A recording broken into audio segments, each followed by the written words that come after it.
ហេតុអីធ្លាក់សទៀតលោកគ្រូជាដាច់សោះអញ្ចឹងបានធូរខែ2ខែឥឡូវធ្លាក់សមកទៀតហើយតើមានវិធីសាស្ត្រណាដែលអាចព្យាបាលវាឲ្យជាដាច់បានដែរឬទេសូមជម្រាបសួរបងប្អូនទាំងអស់គ្នាថ្ងៃនេះខ្ញុំសូមលើកយកការធ្លាក់សនិងជំងឺរលាករន្ធទ្វារមាសយកមកបង្ហាញជូនដែលជាបញ្ហាមួយដែលកើតញឹកញាប់កើតច្រើនបំផុតចំពោះស្ត្រីនៅលើពិភពលោកក៏ដូចជានៅក្នុងប្រទេសកម្ពុជាយើងផងដែរហើយជាជំងឺមួយដែលអាចកើតសារចុះសារឡើងហើយអ្នកជំងឺតែងសួរគ្រូពេទ្យថាលោកគ្រូហេតុអីធ្លាក់សទៀតលោកគ្រូជាដាច់សោះអញ្ចឹងបានធូរខែ2ខែឥឡូវធ្លាក់សមកទៀតហើយតើមានវិធីសាស្ត្រណាដែលអាចព្យាបាលវាឲ្យជាដាច់បានដែរឬទេខ្ញុំនឹងបង្ហាញជូនទាក់ទងនឹងមូលហេតុបណ្ដាលឲ្យមានជំងឺរលាករន្ធទ្វារមាសនិងការធ្លាក់សហើយការធ្លាក់សនោះមានពីរប្រភេទការធ្លាក់សធម្មតានិងការធ្លាក់សមិនធម្មតាហើយតើមានរោគសញ្ញាគ្លីនិកនិងការពិនិត្យគ្លីនិកអ្វីខ្លះដើម្បីចែកឲ្យដាច់នេះជាការធ្លាក់សធម្មតាដែលមិនត្រូវការព្យាបាលឬក៏ជាការធ្លាក់សមិនធម្មតាមានជំងឺដែលត្រូវការព្យាបាលដែលត្រូវការរុករកមូលហេតុឲ្យឃើញច្បាស់ព្យាបាលឲ្យបានត្រឹមត្រូវឲ្យបានជាដាច់បើព្យាបាលមិនត្រឹមត្រូវមិនជាដាច់តើវាបណ្ដាលឲ្យមានផលវិបាកដល់ស្ត្រីអ្វីខ្លះហើយនឹងការបង្ការកុំឲ្យកើតជំងឺធ្លាក់សនឹងសាចចុះសារឡើងមូលហេតុបណ្ដាលឲ្យមានជំងឺរលាករន្ធទ្វារមាសនិងការធ្លាក់សនឹងគឺមានច្រើនយ៉ាងទី1គឺជីវៈទី2គីមីទី3រោគទី4គឺបណ្ដាលមកពីការប្រែប្រួលអរម៉ូននិងទី5បណ្ដាលមកពីទម្លាប់នៃការធ្វើអនាម័យផ្លូវភេទទម្លាប់នៃការរស់នៅហើយខ្ញុំបាទនឹងបកស្រាយម្ដងមួយដើម្បីផ្ដល់សារឲ្យបានច្បាស់លាស់តាក់ទងអំពីមូលហេតុនៃជំងឺនេះជំងឺរលាករន្ធទ្វារមាសដែលភាសាអង់គ្លេសហៅថា vaginitis គឺមានរោគសញ្ញា4គឺទ្វារមាសរន្ធទ្វារមាសហ្នឹងគឺឡើងក្រហមឡើងហើមឡើងក្តៅនិងមានការឈឺចាប់ vaginal discharge ដែលប្រែជាភាសាខ្មែរហៅថាមានសារធាតុរាវហូរចេញពីរន្ធទ្វារមាសស្ត្រីដែលខ្មែរយើងហៅថាជំងឺធ្លាក់សឬក៏ការធ្លាក់សវាមិនមែនមានតែពណ៌សមួយពណ៌ទេវាអាចមានច្រើនពណ៌អាចមានរហូតដល់7 8 9ពណ៌ឯណោះអាចមានថ្លាអាចមានសអាចមានលឿងអាចមានពណ៌បៃតងពណ៌ត្រួយចេកពណ៌ប្រផេះពណ៌ភីងពណ៌ក្រហមពណ៌ត្នោតឡាក់អញ្ចឹងការធ្លាក់សឬក៏ជំងឺធ្លាក់សហ្នឹងគឺវាមិនមែនមានតែមួយពណ៌ទេគឺវាមានច្រើនពណ៌ហើយការធ្លាក់សហ្នឹងវាមាន2យ៉ាងទី1គឺការធ្លាក់សធម្មតាដែលភាសាអង់គ្លេសហៅថា normal vaginal discharge ហើយនិងទី2គឺការធ្លាក់សមិនធម្មតា abnormal vaginal discharge អត្រានៃការធ្លាក់សទី1គឺការធ្លាក់សធម្មតាចំពោះស្ត្រីដែលមានសុខភាពផ្លូវភេទល្អគឺ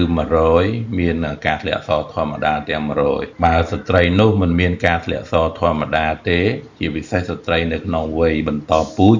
គឺគាត់មានបញ្ហាសុខភាពផ្លូវភេទហើយទី2គឺធ្លាក់សមិនធម្មតា abnormal vaginal discharge ជាការធ្លាក់សបណ្ដាលមកពីមានជំងឺមានមេរោគឬក៏បញ្ហាសុខភាពផ្លូវភេទផ្សេងទៀតហើយវាមានអត្រាប្រែប្រួលពី 10% ទៅ40% បូកបានន័យថាអាចលើសពី40% ទៀតអញ្ចឹងធ្លាក់សមិនធម្មតានឹងក៏មានអត្រាខ្ពស់ដែរជាពិសេសប្រទេសដែលកំពុងអភិវឌ្ឍប្រទេសដែលមានធនធានទាបកង្វះអនាម័យកង្វះរបបអាហារហូបចុកឲ្យបានគ្រប់គ្រាន់គឺមានអត្រាធ្លាក់សហ្នឹងគឺមានខ្ពស់លើសពី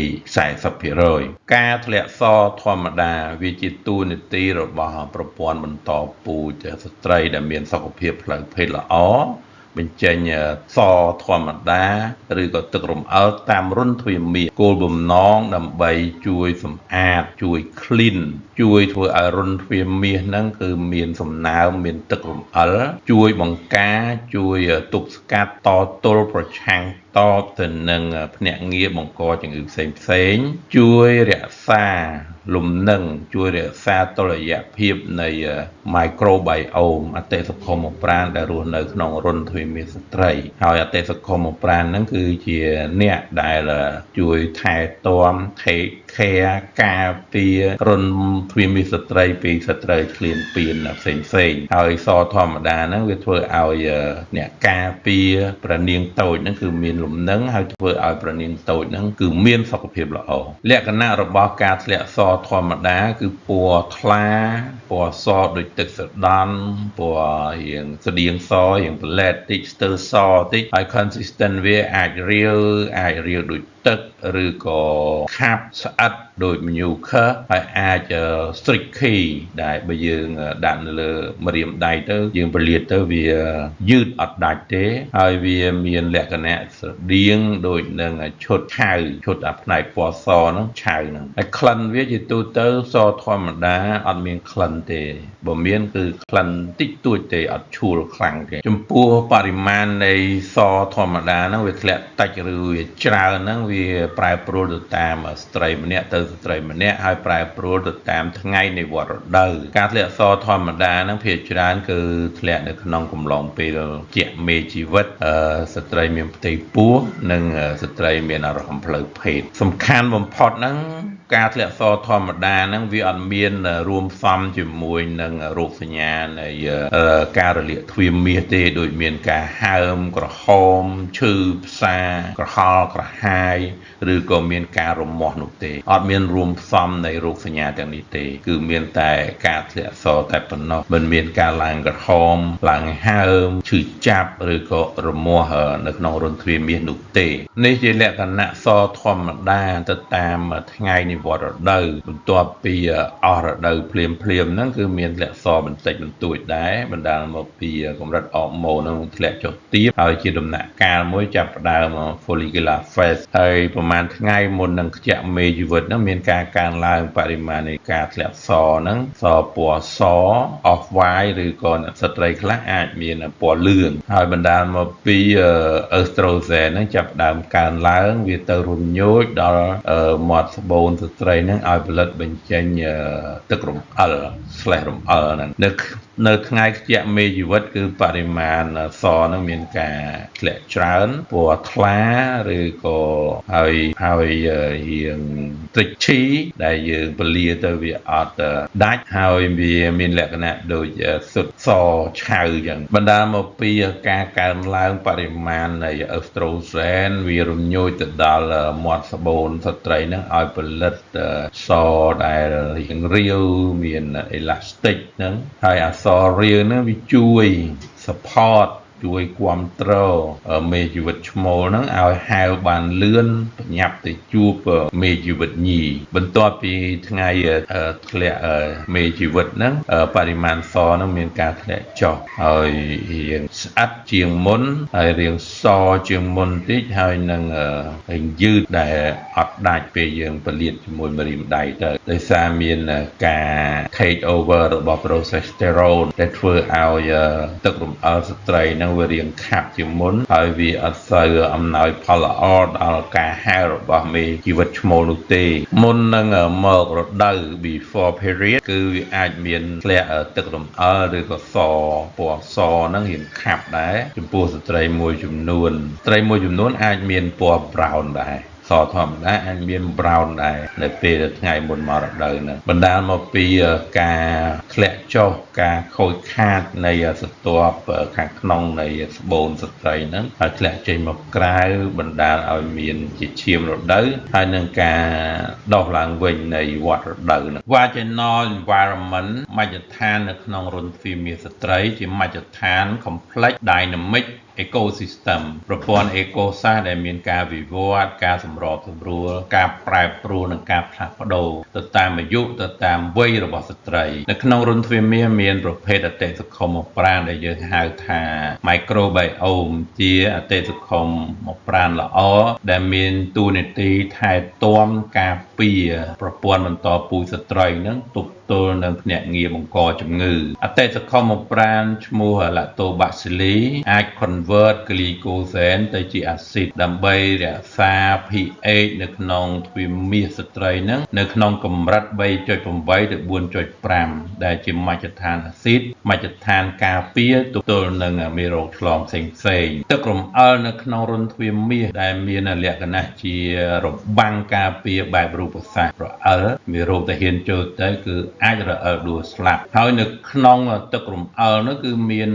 lactoferrin ដែលជាប្រូតេអ៊ីនចាប់យកជាតិដែកសេរីរារាំងពពួកមេរោគកុំឲ្យប្រើប្រាស់ដែកធ្វើ metabolic បាននិងអង្គតិកប្រភេទ IgA ហើយពួកគាត់ទាំងពីរហ្នឹងគឺជាភ្នាក់ងារប្រឆាំងនឹងពពួកមីក្រូបហើយគាត់ធ្វើការរួមគ្នាដើម្បីរក្សាសុខភាពនិងការពារកុំឲ្យមានការបង្ករោគ Healthy Vagina រន្ធទ្វារមាសដែលមានសុខភាពល្អគឺជា cell cleaning organ ជាសរីរាង្គមួយដែលអាចលាងសម្អាតដោយខ្លួនឯងបានដែលរក្សាតុល្យភាពល្អនៅក្នុងរក្សាឲ្យមានតុល្យភាពនៅក្នុងរន្ធទ្វារមាសដើម្បីបង្ការខ្លួនគាត់នឹងពីការបង្ករោគនិងរក្សាសុខភាពទូទៅនៅប្រព័ន្ធបន្តពូជប្រព័ន្ធផ្លូវនោមដូច្នេះហើយរន្ធទ្វារមាសរបស់ស្ត្រីនឹងគឺមានអង្គរៈការពារគ្រប់គ្រាន់ដូច្នេះហើយកុំបំផ្លាញមជ្ឈដ្ឋាននៅក្នុងរន្ធទ្វារមាសឲ្យសោះកាលណាបំផ្លាញមជ្ឈដ្ឋាននៅក្នុងរន្ធទ្វារមាសលែងមានតុល្យភាពអតុល្យភាពគឺមានការបង្ករោគមានការរលាកមានការធ្លាក់សហើយការធ្លាក់សធម្មតាបានចប់ហើយឥឡូវយើងចូលដល់ abnormal vaginal discharge ដែលជាការធ្លាក់សមិនធម្មតាជាទូទៅជាសញ្ញានៃការបង្ករោគឬក៏បញ្ហាសុខភាពស្ត្រីផ្សេងទៀតវាមានការប្រែប្រួលទៅលើពណ៌ consistent ក្លិនហើយជាពិសេសហ្នឹងគឺមានរោគសញ្ញារួមផ្សំជាមួយធ្លាក់សដែលមិនធម្មតាហ្នឹងគឺមានការរមាស់នៅរន្ធទ្វារមាសការឡើងក្តៅក្រហាយឡើងក្រហមឡើងហើមមានការឈឺចាប់ពិបាកទ្រាំនៅម្ដុំអានតិគាម្ដុំប្រដាប់ភេទជាពិសេសកំឡុងពេលរួមភេទឬក៏កំឡុងពេលនោមមានការហូរឈាមនៅចន្លោះវត្តរដូវការហូរឈាមក្រោយពីការរួមភេទហើយមានក្លិនខ្លាំងហើយជាប់ជានិច្ច A strong persistent full odor មូលហេតុដែលបណ្ដាលឲ្យមានជំងឺរលាករន្ធទ្វារមាសហើយមានការធ្លាក់សមិនធម្មតានោះគឺមូលហេតុជីវសាស្ត្រគីមីសាស្ត្ររូបសាស្ត្រការប្រែប្រួលអរម៉ូននិងការទម្លាប់ថែទាំអនាម័យផ្លូវភេទរបស់ស្ត្រីលោកគ្រូសូមលើកមូលហេតុទី1គឺ biological causes ដែលជាមូលហេតុជីវសាស្ត្រហើយចែកជា2 non STI និង STI លោកគ្រូសូមលើក non STI មកមុន non STI ហ្នឹងគឺជាប្រភេទមេរោគដែលមិនមែនឆ្លងតាមការរួមភេទនោះទេជាពិសេសគឺមេរោគដែលរស់នៅមេរោគឧទាមដែលរស់នៅក្នុងប្រព័ន្ធបន្តពូជស្ត្រីជាពិសេសនៅក្នុងរន្ធទ្វារមាសហើយហេតុអីបានវាទៅជាបង្កជំងឺហើយជំងឺដែលជួបញឹកញាប់នោះគឺមេរោគពពួក Bacterial vaginosis ដែលយើងហៅថាជំងឺ BV វាបង្កជំងឺបានដោយសារមានអតុល្យភាពជីវសាស្ត្រនៅក្នុងរន្ធទ្វារមាស dysbiosis គឺមានការធ្លាក់ចុះយ៉ាងខ្លាំងពពួកអតិសុខុមប្រាណដែលមានប្រយោជន៍ជាពិសេសពពួក Lactobacilli ហើយមានការកើនចំនួនយ៉ាងច្រើនមេរោគដែលបង្កគ្រោះថ្នាក់ harmful anaerobic bacteria ឧទាហរណ៍ប្រភេទមេរោគដែលបង្កគ្រោះថ្នាក់នោះគឺពពួក Ganderella vaginalis ដែលពីមុនវាមានចំនួនតិចវាអត់ធ្វើអីយើងទេហើយវា overgrow វាកើនចំនួនច្រើនវាស្ដែងចេញធ្វើឲ្យមានជំងឺរលាករន្ធទ្វារមាសហើយមានការធ្លាក់សធំក្លិនឆ្អាបដូចត្រីដោយសារមានការថយចុះចំនួនមេរោគប្រភេទ Lactobacillus យ៉ាងច្រើនធ្វើឲ្យមានការប្រែប្រួល pH នេះវាលែងជា pH ការពារដែលមានពី 3.8 ទៅ 4.5 ហើយវាខិតទៅរក pH មួយដែលនៅដែល pH 7ហើយកាលណាវានៅអញ្ចឹងវាបានទៅជាការបាត់បង់លក្ខណៈអាស៊ីតដែលការពារឲ្យមជ្ឈដ្ឋានការពារជាមជ្ឈដ្ឋានមួយដែលជារបាំងការពារហើយកាលណាវាថយចំនួនវា ធ្វើឲ្យបាត់បង់តុល្យភាពប្រភេទមេរោគដែលរស់នៅក្នុងរន្ធទ្វារមាសស្ត្រីមេរោគល្អថយចុះប៉ុន្តែវាកើនអាមេរោគបង្កជំងឺចឹងហើយធ្វើឲ្យមានការរលាកធ្វើឲ្យមានក្លិនហើយធ្វើឲ្យមានការធ្លាក់សមិនធម្មតាកើតឡើងមេរោគដែលបង្កចេញពីក្នុងខ្លួនស្ត្រីដែលខ្លួនឯងដែលជួបញឹកញាប់ទី2ធ្វើឲ្យមានការធ្លាក់សហ្នឹងគឺជាជំងឺ Vulvovaginal Candidiasis ជាការបង្ករោគដោយពពួកផ្សិតដោយសារការដុះលូតលាស់ច្រើនខ្លាំងនៃពពួកផ្សិតដែលមានឈ្មោះថា Candida albicans ឬក៏ប្រភេទផ្សិតផ្សេងទៀតជាទូទៅអាផ្សិតហ្នឹងគឺជាផ្សិតឧទាមដែលវាមានការរស់នៅក្នុងរន្ធទ្វារមាសស្ត្រីក្នុងបរិមាណតិចទេប៉ុន្តែវាមានការកើនចំនួនច្រើនដោយសារកត្តាជាច្រើនដូចជាស្ត្រីបានប្រើប្រាស់ពពួកអង់ទីយ៉ូទិកថ្នាំផ្សះផ្សេងដែលលើសកម្រិតដុសឬក៏រយៈពេលយូរដែលគ្មានវិជ្ជបញ្ជាហើយពពួកថ្នាំផ្សះហ្នឹងវាទៅសម្លាប់ពពួកអតិសុខុមប្រាណល្អអតិសុខុមប្រាណមានប្រយោជន៍ដែលការពាររន្ធទ្វារមាសស្ត្រីហ្នឹងកុំឲ្យមានជំងឺហើយកាលណាទៅសម្លាប់អានឹងអស់គឺធ្វើឲ្យពពួកផ្សិតនេះវាដុះច្រើនហើយអាចមកពីកត្តាអរម៉ូនការឡើងអឺស្ត្រូហ្សែនច្រើនឬក៏អតិថិជនយើងមានប្រព័ន្ធភាពស្វាំខ្សោយគាត់មានទុកមេរោគអេដក៏មានជំងឺទឹកនោមផ្អែមដែលគ្រប់គ្រងមិនបាននិងជំងឺប្រព័ន្ធភាពផ្សំខ្សោយផ្សេងទៀតដែលធ្វើឲ្យពពួកផ្សិតដែលជាផ្សិតឧទាមនឹងវាបានដៃវាដុះលូតលាស់ច្រើនវាបង្កទៅជាជំងឺអញ្ចឹងកាលណាវាដុះលូតលាស់ច្រើនគឺវាបណ្ដាលឲ្យមានការរលាករន្ធទ្វារមាសខ្លាំងហើយធ្វើឲ្យរមាស់និងមានការធ្លាក់សពណ៌សខាប់ដូចកាដូងអញ្ចឹងហើយចេញពីរន្ធទ្វារមាសស្ត្រីហើយនេះជាជំងឺដែលបណ្ដាលឲ្យធ្លាក់សពីប្រភេទដែលជួបប្រទះញឹកញាប់ចំពោះស្ត្រីគឺជាជំងឺដែលកើតពីក្នុងខ្លួនស្ត្រីខ្លួនឯងវាមិនមែនជំងឺកាមរោគទេហើយការជំងឺនេះគឺមិនតម្រូវឲ្យព្យាបាលដៃគូ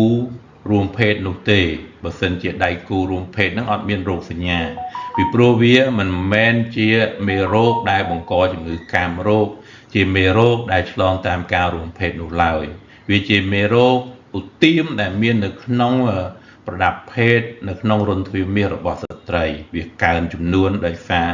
មានការប្រែប្រួលអតុល្យភាពនៅក្នុងមជ្ឈដ្ឋានទ្វារមាសស្ត្រីប្រភេទទី2ជីវសាស្ត្រហ្នឹងគឺជាប្រភេទមេរោគដែលឆ្លងតាមការរួមភេទដែលយើងហៅថាមេរោគបង្កជំងឺកាមរោគ Sexually Transmitted Infection ការបង្ករោគតាមការរួមភេទ STI មេរោគដែលជួបប្រទះញឹកញាប់លំដាប់ទី3ធ្វើឲ្យមានការធ្លាក់សរលាកទ្វារមាសហ្នឹងគឺមេរោគ Trichomonas ដែលបង្កជំងឺ Trichomoniasis ពពួក Chlamydia Gonorrhea ការបង្ករោគដែលដោយពពួកមេរោគ STI ផ្សេងទៀតដែលធ្វើឲ្យរលាកមាត់ស្បូនរលាករន្ធទ្វារមាសហើយធ្វើឲ្យមានការធ្លាក់សមិនធម្មតាចេញមកក្រៅវាជាមូលហេតុជីវសាស្ត្រដែលបង្កតាមការរួមភេទឆ្លងតាមការរួមភេទហើយបើដឹងមូលហេតុនេះហើយគឺត្រូវព្យាបាលគ្រប់ដៃគូរួមភេទទាំងអស់ទើបបានជាដាច់បើមិនអាចព្យាបាលគ្រប់ដៃគូរួមភេទទេគឺបានជាមួយខែពីរខែតមកវាមកវិញទៀតហើយពីព្រោះវាទៅឆ្លងពីដៃគូផ្សេងទៀតដែលយើងមិនបានព្យាបាលស្លាយនេះបង្ហាញពីលក្ខណៈសដែលធ្លាក់មិនធម្មតាហ្នឹងវាមានពណ៌ខុសគ្នាវាមានក្លិនខុសគ្នាវាមានសភាពខុសគ្នាទៅតាមមេរោគទៅតាមជំងឺមួយដូចពពួកត្រិចហ្នឹងបើយើងពិនិត្យមាត់ស្បូនគាត់ដូច strawberry ចឹងឃើញអុចក្រហមអញ្ចឹងហើយពពួក BV Bacteria vaginosis ហ្នឹងក្លិនសរបស់គាត់ហ្នឹងគឺក្លិនឆ្អាបដូចត្រីអញ្ចឹងគ្រូសូមបង្ហាញមូលហេតុទី2 chemical causes មូលហេតុគីមីបណ្ដាលមកពីពពួក irritant ឬក៏ពពួក allergen គឺពពួកដែលធ្វើឲ្យមានការរលាកធ្វើឲ្យមានអាឡែស៊ីដែលធ្វើឲ្យមានការរលាកនៅស្បែកឬក៏មួយកើនៅក្នុងរន្ធទ្វារមាសឬក៏ទ្វារមាសហ្នឹងគឺធ្វើឲ្យមានជារោគសញ្ញានៃជំងឺធ្លាក់សមិនធម្មតាចេញមកហើយ irritant ឬក៏ allergen ដែលជួបញឹកញាប់នោះគឺទី1គឺ feminine hygiene product ផលិតផលអនាម័យសម្បត្តិសម្អាងប្រដាប់ភេទស្ត្រីហ្នឹងស្រីខ្លះគាត់ចូលចិត្តលូកលាងឬក៏បាញ់ទឹកលាងក្នុងរន្ធទ្វារមាសបាញ់ spray បាញ់ទឹកអប់លាបម្សៅប្រើឡេឲ្យសឡេឲ្យ phình lệ bồng ruộng kháng nong lệ bồng rì kháng cào chúng cá qua đã bà bò sờ bù bảo cái ao tất cả ốp để chạy đòn ở bên đây qua đã bảo cái ao bảo ấy nên có thừa ao miềnปัญหา đó là ទ្វារមាសគាត់ដែរត្រីខ្លះគាត់មានប្រតិកម្មអាឡែស៊ីជាមួយ spermicide ដែលជាប្រភេទ gel លាបដើម្បីសម្លាប់មេជីវិតឆ្មោកក្នុងគោលបំណងពជាកំណើតត្រីខ្លះគាត់អាឡែស៊ីជាមួយ latex នៅជាពិសេសនៅកណ្ដូងឬក៏យ៉ាហ្វ្រាមហ្នឹងដែលធ្វើឲ្យមាន allergic reaction ត្រីខ្លះទៀតគាត់អាឡែស៊ីជាមួយទឹកកាមបរោះជាពិសេសអាឡែស៊ីជាមួយ protein ដែលមាននៅក្នុងទឹកកាមដៃគូរបស់គាត់ត្រីខ្លះទៀតគាត់ប្រតិកម្មជាមួយ chlorine ដែលគេដាក់នៅក្នុងអាងហែលទឹកឬក៏ហតជូតហ្នឹងដើម្បីសម្លាប់មេរោគហ្នឹងប៉ុន្តែគាត់ចុះទៅហែលទៅធ្វើឲ្យរលាកទ្វារមាសគាត់ត្រីខ្លះគាត់ប្រតិកម្មជាមួយផលិតផលរបស់ដៃគូគាត់ដោយដៃគូគាត់បាញ់ទឹកអប់លើប្រដាប់ភេទដែរដៃគូអត់អីគាត់អីអញ្ចឹងធ្វើឲ្យគាត់នឹងមានបញ្ហាដែរគឺ transfer មកពី partner skin ឬក៏ clothing សម្លៀកបំពាក់ដៃគូត្រីខ្លះទៀតគាត់មានបញ្ហា food allergy ឬក៏ food sensitivity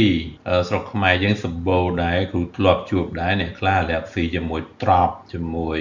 ទំពាំងផ្អកប្រហុកគ្រឿងសមុទ្រទឹកដោះគោសុទ្ធលាក់ដែលធ្វើឲ្យមានការរលាកជាពិសេសអាឡែស៊ីឬក៏ស្អីហ្នឹងជួនកាលវារលាកម្ដុំ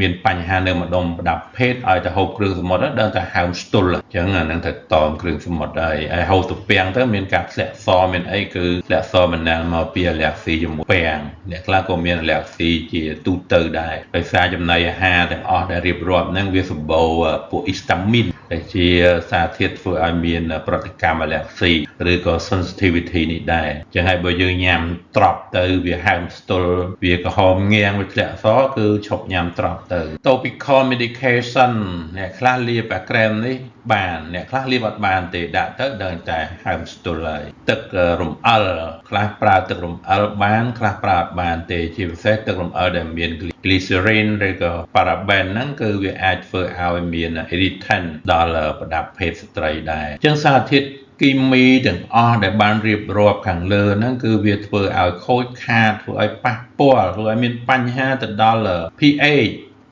pH natural pH 3.8 ទៅ 4.5 ហ្នឹងវាទៅនៅឬក៏វាទៅកាន់អាស៊ីតខ្លាំងទៀតអញ្ចឹងឲ្យធ្វើឲ្យមាន pH ការពារហ្នឹងវាឡើងការពារបានវាធ្វើឲ្យទឹករំអិលប្រេងរំអិលនៅក្នុងរន្ធទ្វារមាសហ្នឹងបាត់បង់ទៀតគាត់ទៅបាញ់លាងអីចឹងទៅវាបាត់បង់ទាំងទឹករំអិលបាត់បង់ទាំងអតិសង្ឃុំប្រាណល្អអស់ចឹងហើយវាអាចធ្វើឲ្យមានអាឡែស៊ីមានឲ្យរលាកមានឲ្យការបង្ករោគបន្ថែមទៀតទៅលើរន្ធទ្វារមាសស្ត្រីនឹងធ្វើឲ្យមានជំងឺ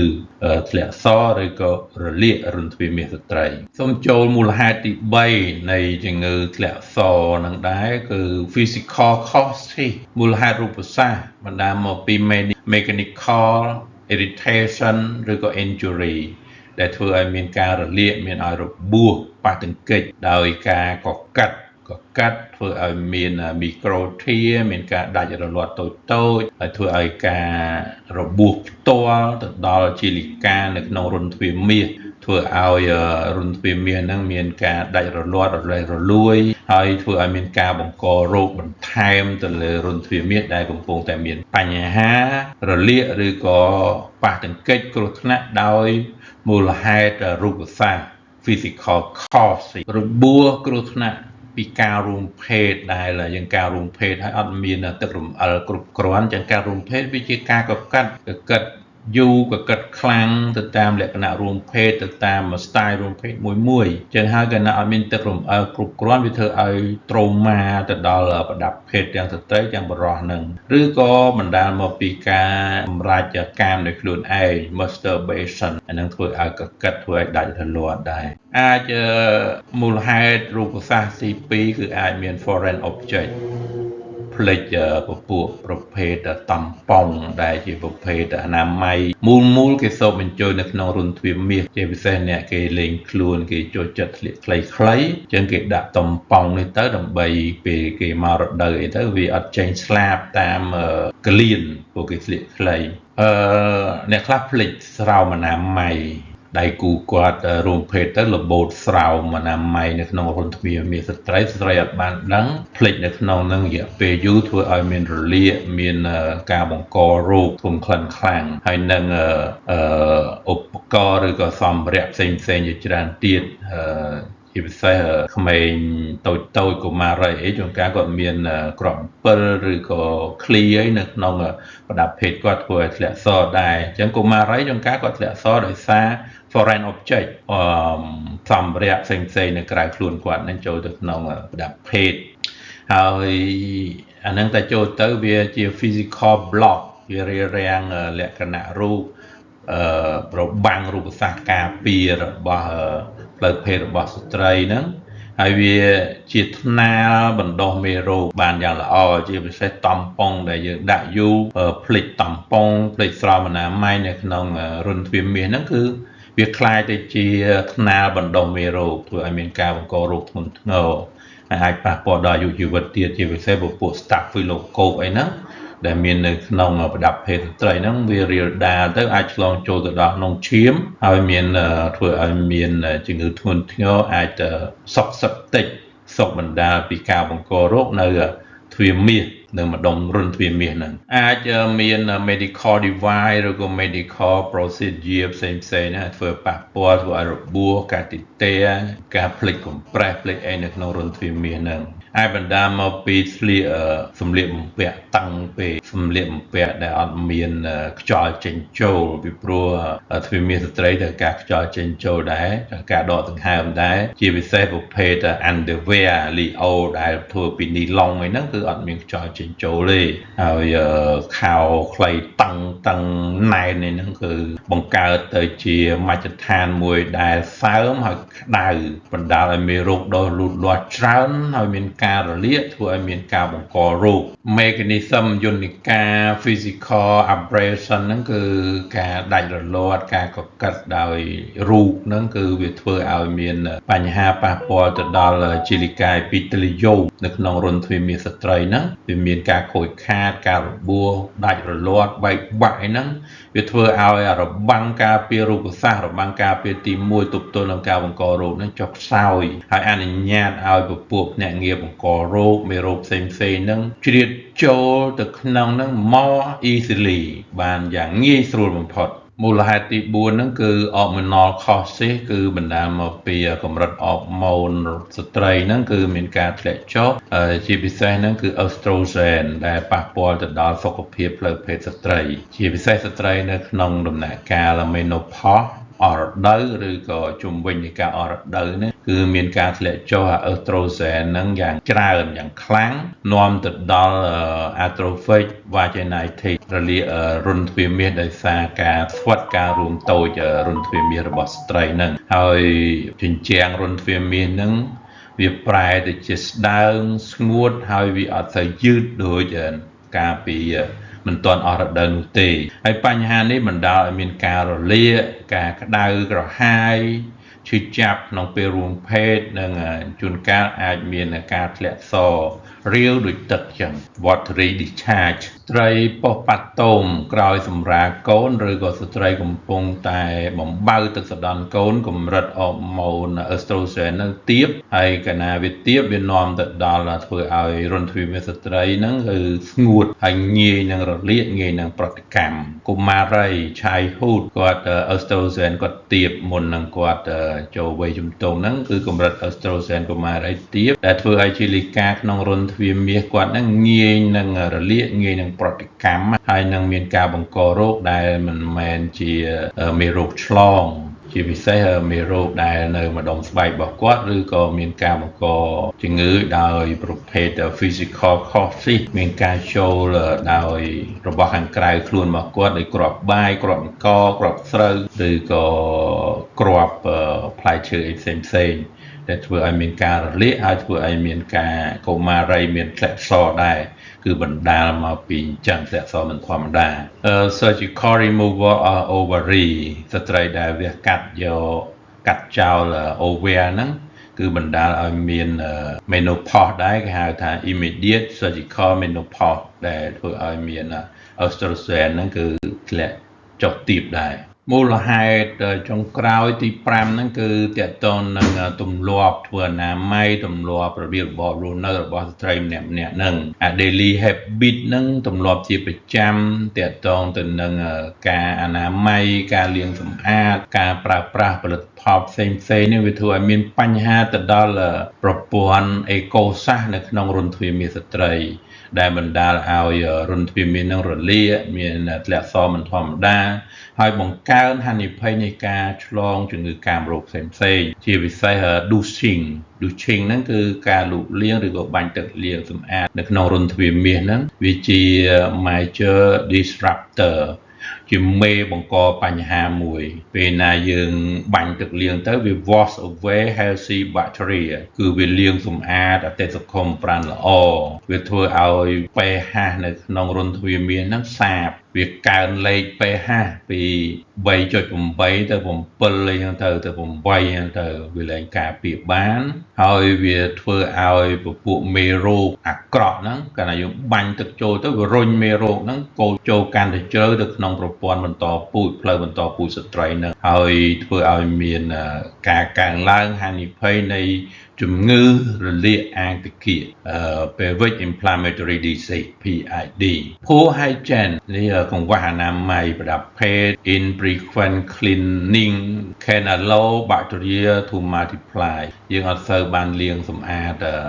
ទ្វារមាសបានញឹកញាប់នឹងធ្វើឲ្យមេរោគហ្នឹងវាបង្កើតកូនចៅបានច្រើន multiply improper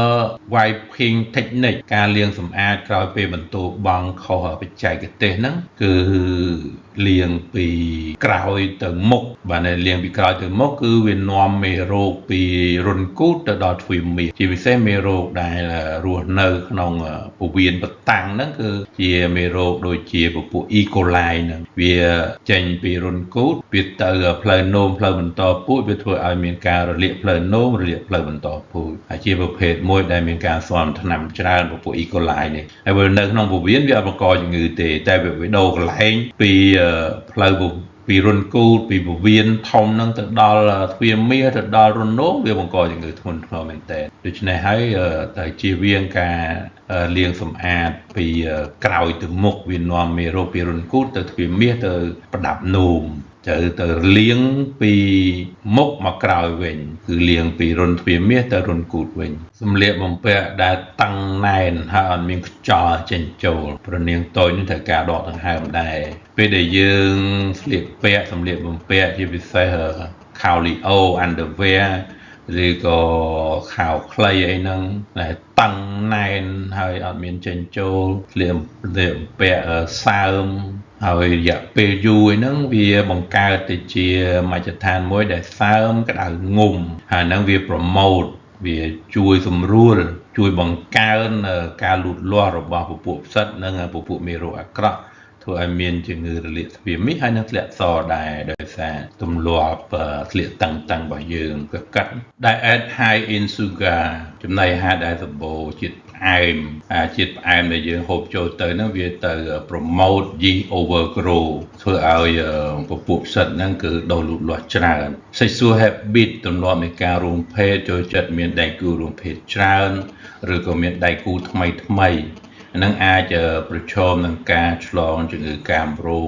មកថ្មីទៀត AIDS ស្វាយក្លាំពេក្លាំផ្សេងនឹងហើយ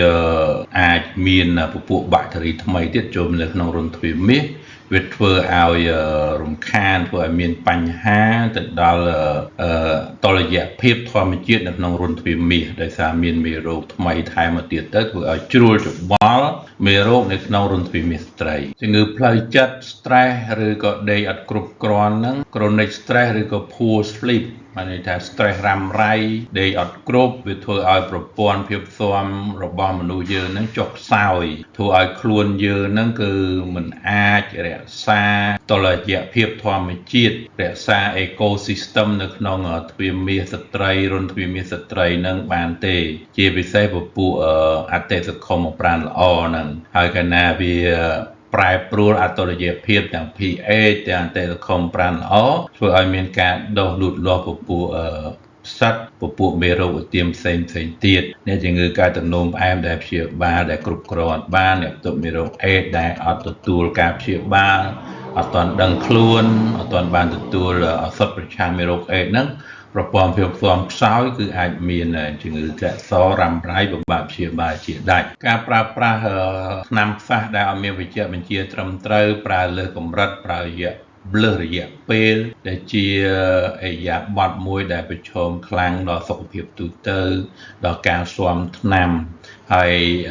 អង់ទីយ៉ូទិកដែលយើងលេបទៅហ្នឹងវាទៅសម្លាប់អតិសកុមប្រាណល្អអតិសកុមប្រាណការពារហ្នឹងធ្វើឲ្យមានអតុល្យភាពអតិសកុមប្រាណនៅក្នុងរន្ធទ្វារមាសស្ត្រីធ្វើឲ្យមានជំងឺរលាកទ្វារមាសធ្វើឲ្យមានការធ្លាក់សមិនធម្មតាការប្រើប្រាស់ផលិតផលផ្សេងដែលស្រុកយើងសម្បូរប្រើប្រាស់មែនទែនពួកស្ប្រាយបាញ់ទឹកអប់លាបម្សៅលាបលេឲ្យសឲ្យភីងបង្រួមខាងក្នុងពង្រីកខាងក្រៅ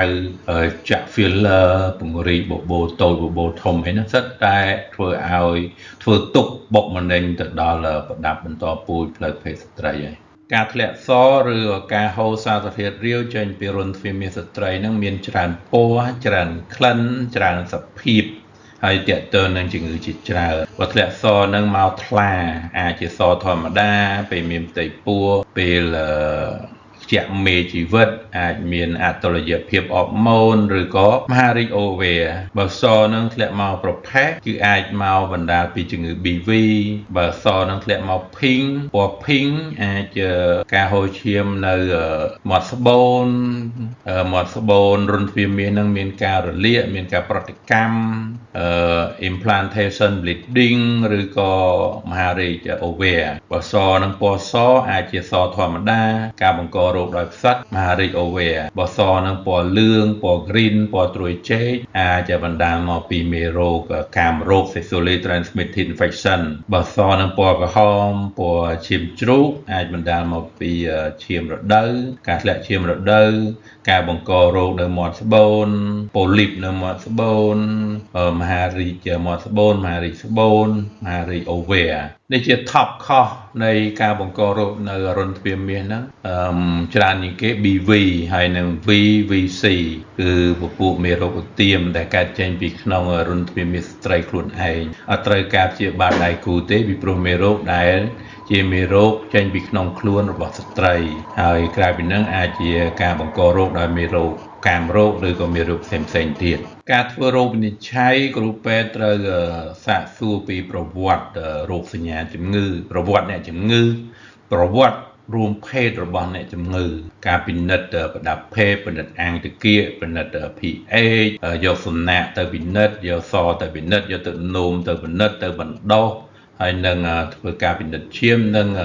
តេស្តមន្ទីរពិសោធន៍ជាច្រើនទៀតដើម្បីធ្វើរោគវិនិច្ឆ័យច្បាស់លាស់ព្យាបាលជាដាច់ការព្យាបាលបរមូលហេតុឃើញហើយគឺ